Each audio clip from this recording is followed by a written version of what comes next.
और चलिए बात अब दिल्ली के, जहां से इस वक्त की बड़ी खबर सामने आ रही है। दिल्ली के उत्तम नगर इलाके में एक 36 साल के पति का मर्डर हो गया। हत्या का आरोप उसकी पत्नी और चचेरे भाई पर ही लगा है। देवर और भाभी के बीच व्हाट्सएप चैट से ये खुलासा हुआ है। पहले इसे बिजली का करंट लगने से हुई मौत बताया जा रहा था, लेकिन मृतक के सगे भाई ने दोनों के बीच हुई चैट की जानकारी पुलिस को दी है, जिससे कई राज खुल गए हैं। तो इस वक्त की ये दिल दहला देने वाली खबर सामने आ रही है दिल्ली से, जहां पर एक पति की मौत हुई, लेकिन अब खुलासे हुए हैं। और खुलासे ये हो रहे हैं कि पत्नी और उसके देवर के बीच में कोई संबंध था, जिसके चैट अब सामने आई है, जिसके बाद अब पत्नी पर पूरी तरीके से यहाँ पर मर्डर केस देखा जा रहा है। 13 जुलाई को माता रूप रानी मग्गो हॉस्पिटल से एक इन्फॉर्मेशन आती है कि एक व्यक्ति जिसको इलेक्ट्रिक करंट लगा है और उसकी डेथ हो गई है। तो उसने पुलिस स्टेशन को इन्फॉर्म किया, हॉस्पिटल में पुलिस टीम पहुंचती है और उसको तुरंत पोस्टमार्टम के लिए डीडीओ हॉस्पिटल में शिफ्ट किया जाता है। इन द मीन टाइम सभी फैमिली मेम्बर्स रिक्वेस्ट कर रहे थे कि इसका पोस्टमार्टम वेव ऑफ कर दिया जाए, बट अननेचुरल डेथ के चलते पुलिस ऑफिसर्स ने मना कर दिया, उत्तम नगर के उनके एसीपीज ने मना कर दिया। फिर पोस्टमार्टम रिपोर्ट अभी अवेटेड थी। इस बीच में कुछ ऐसे फैक्ट सामने आते हैं जिसमें कुछ ऐसी चैट मिलती है जो डिसीज्ड है उसके भाई को, जिसमें काफ़ी संगीन आरोप वाली चीज़ें भी थी। इसके चलते पुलिस स्टेशन में इन्फॉर्म किया डिसीज्ड के भाई ने, करण के भाई ने, और मामले की गंभीरता को देखते हुए तुरंत उसमें एक रिटन कंप्लेंट लिखवाई गई और उसके बेसिस पे एक मर्डर और क्रिमिनल कॉन्स्पिरेसी का केस दर्ज किया गया। इसमें जो अभी तक जो तथ्य सामने आया उसमें डिसीज्ड की वाइफ सुष्मिता और उसके चाचा का लड़का राहुल, उनके बीच चैट है और जिसमें इलेक्ट्रिक शॉक और साथ ही साथ स्लीपिंग पिल्स के बारे में जानकारी दी, वो डिस्कशन चल रहा है। दिल्ली पुलिस की एक समझदारी ने एक ऐसे मामले को वर्कआउट किया है और उसके बाद इंस्टाग्राम के एक चैट ने, जिससे कि एक महिला और उसके प्रेमी को गिरफ्तार किया गया है। दिल्ली पुलिस की माने तो द्वारका के उत्तम नगर में करण नाम के एक शख्स को लगातार नींद की गोली दी जा रही थी।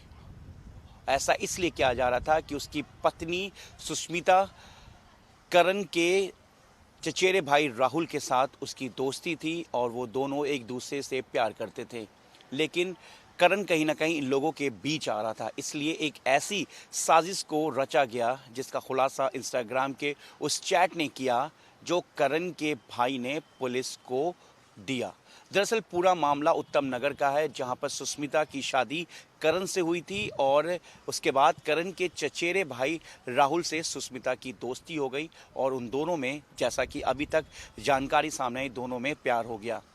और इसको लेकर जो सुष्मिता है वो करण को लगातार नींद की गोली दे रही थी और अचानक जो है करण की मौत हो जाती है। उसके बाद सुष्मिता बेहद ही चालाकी से परिवार वालों को ये बताती है कि करंट लगने से करण की मौत हो गई है। उसके बाद उसे जो है पहले अस्पताल ले जाया जाता है, जहां पर करंट लगने की बात की जाती है, लेकिन डॉक्टर जो है वहाँ पर जो कहते हैं कि इसे पोस्टमार्टम के बाद ही पता चल पाएगा कि आखिर मौत की वजह क्या है।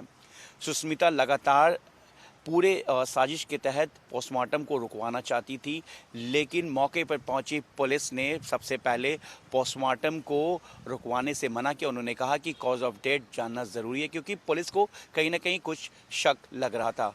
उसके बाद करण की बॉडी को पोस्टमार्टम के लिए भेजा जाता है। उसके बाद पोस्टमार्टम में जो खुलासा होता है वो सबको चौंका देने वाला होता है। पोस्टमार्टम में दरअसल ये खुलासा होता है कि करण की जो मौत है वो लगातार दवाई देने से हुई, यानी कि नींद की गोली देने से हुई है। उसके बॉडी में स्लीपिंग पिल्स की जो क्वांटिटी है वो ज़्यादा काफ़ी पाई गई है, ना ही उसकी करंट लगने से मौत हुई है। उसके बाद इसी बीच पुलिस मामले की जाँच कर रही होती है, तभी पुलिस को करण के छोटे भाई ने एक चैट दिया, जिस चैट में साफ लिखा था कि अगर वैसे मौत नहीं होगी तो करंट लगने से उसको मारा जाएगा, उसकी मौत होगी। ये जो चैट है ये पूरा दिल्ली पुलिस के हाथ लगता है, उत्तम नगर थाने की पुलिस के हाथ लगता है। उसके बाद पुलिस इस पूरे मामले की जांच में जुटती। उसके बाद पुलिस जो है सुष्मिता और सुष्मिता के साथ साथ करण के चचेरे भाई राहुल से जब पूछताछ करती है तो इस मौत की पूरी साजिश सामने आ जाती है। फिलहाल पुलिस इन दोनों को गिरफ्तार कर लेती है, लेकिन जिस तरीके से आए दिन इस तरह के मामले सामने आ रहे हैं वो बेहद चौंकाने वाले हैं। सुष्मिता जो है वो राहुल से उसकी दोस्ती हो गई थी और वो दोनों एक साथ रहना चाहते थे, जिसके कारण उन्होंने मौत की एक ऐसी चैट की साजिश रची जिससे कि उन्होंने करण को मौत के घाट उतार दिया। फिलहाल पुलिस अब इस पूरे मामले की जांच में जुटी है कि आखिर इस पूरे मामले को लेकर और इनकी जो प्लानिंग है वो कब से चल रही थी। कैमरामैन राजू के साथ मैं जावेद हुसैन, इंडिया न्यूज़, दिल्ली।